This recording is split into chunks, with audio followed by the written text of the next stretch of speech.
Now, no more delay, ladies and gentlemen, Jaun Andreok, eraikin honen sortzailea eta mundu osoan ezaguna den diseinatzailea. Please welcome Mr.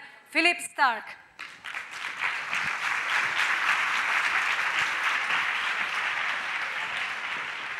Y en el último momento, un chorra me sale ahí, por favor, no digas más. Bonjour.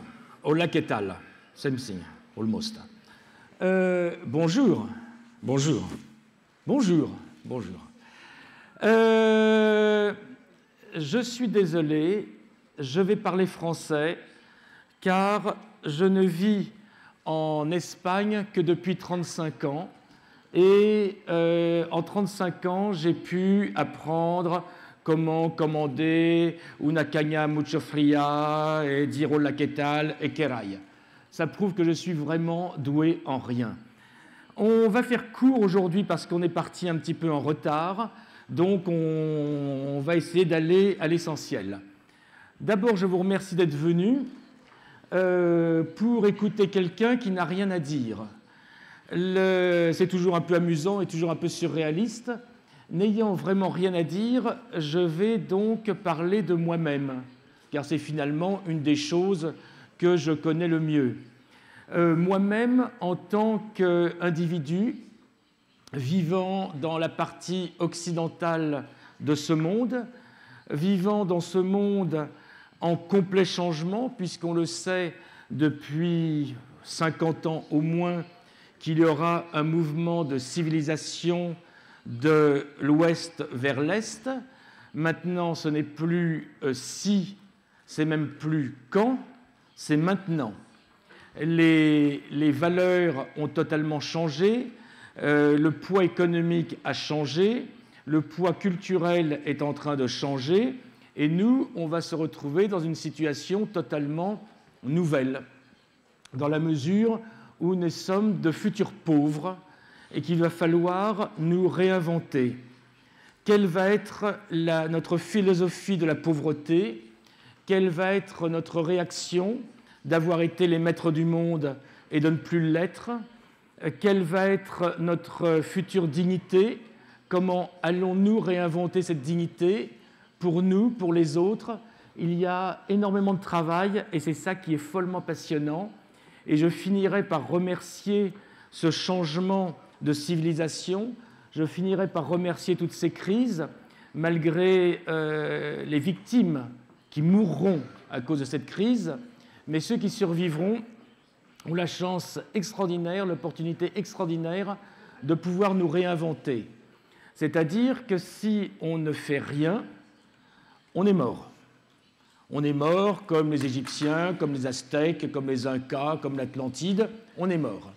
Si on comprend ce qui se passe aujourd'hui, si on est intelligent, combatif, créatif, alors là, peut-être que dans 20 ans minimum, 50 ans peut-être, un siècle, j'espère, à ce moment-là, nous aurons réinventé quelque chose et à ce moment-là, les nouveaux maîtres qu'il y a aujourd'hui auront besoin de nos valeurs, auront besoin de nous, car eux referont presque toutes les erreurs que nous avons faites en accéléré et à un moment donné, ils arriveront aux mêmes conclusions que nous.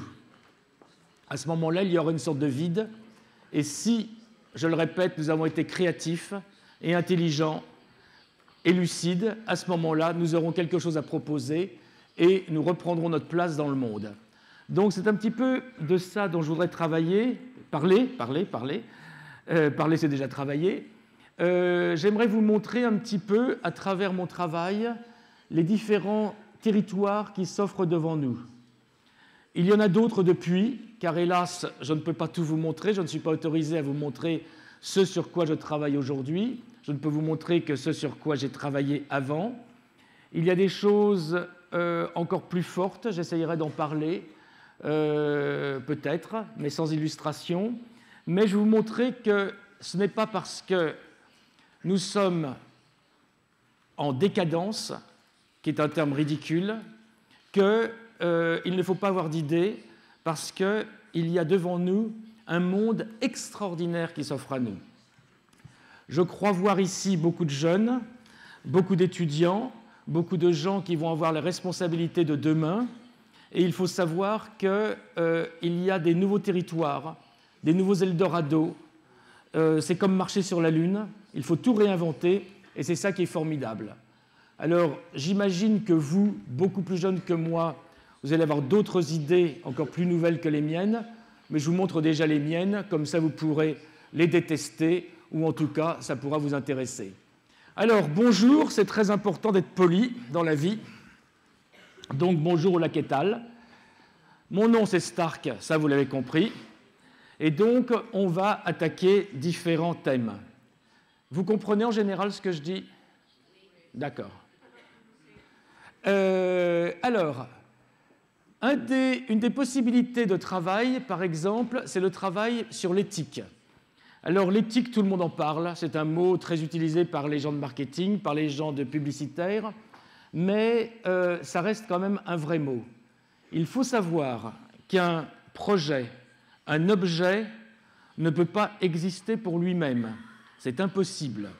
Avant tout, il faut une personne, une vie, une curiosité, une générosité, et à force de travailler sur soi-même, à force d'essayer de comprendre les autres, d'essayer de comprendre nous-mêmes, la formidable histoire de notre mutation, de la bactérie que nous étions il y a 4 milliards d'années, qui est devenue un poisson, une grenouille, un singe, un super singe que nous sommes aujourd'hui. Nous sommes aujourd'hui à la moitié de l'histoire, puisque ce monde, je le répète, a 4 milliards d'années et disparaîtra dans 4 milliards d'années quand le Soleil implosera et que ce monde explosera. C'est pour ça d'ailleurs que vous avez vu que dans la Londinga, il y a le Soleil, pour vous rappeler que seul le Soleil est notre horloge. C'est-à-dire que nous avons commencé à vivre quand il a commencé à nous réchauffer et nous mourrons tous quand il s'éteindra. Donc, il y a une histoire formidable. Il faut essayer de comprendre tout ça. Il faut comprendre la beauté de cette bactérie qui n'avait aucune idée de ce que nous sommes aujourd'hui, et nous qui n'avons aucune idée de ce que nous serons dans 4 milliards d'années quand le Soleil implosera. Serons-nous un fruit? Ça m'étonnerait. Je pense qu'on sera peut-être une longueur d'onde, une couleur, une lumière. Le plus sûr, c'est qu'on soit une équation mathématique, mais l'important, c'est qu'il faudra changer de forme, puisqu'il faudra sortir de ce monde avant qu'il explose. Donc vous vous rendez compte de tout le travail extraordinaire qu'il y a à faire. Il y a plein de signes très très clairs, on en parlera tout à l'heure, sur le travail inconscient que l'on fait, le travail de mutant que l'on fait tous les jours. Mais pour revenir au process de travail, il faut donc essayer toujours de comprendre la vraie structure des choses. Il ne faut pas se dire, par exemple, ça c'est une scène. Il faut se dire, qu'est-ce que c'est une scène? C'est du bois. Vu le bruit, c'est creux. Mais vu le bruit, c'est épais. Vu la différence de bruit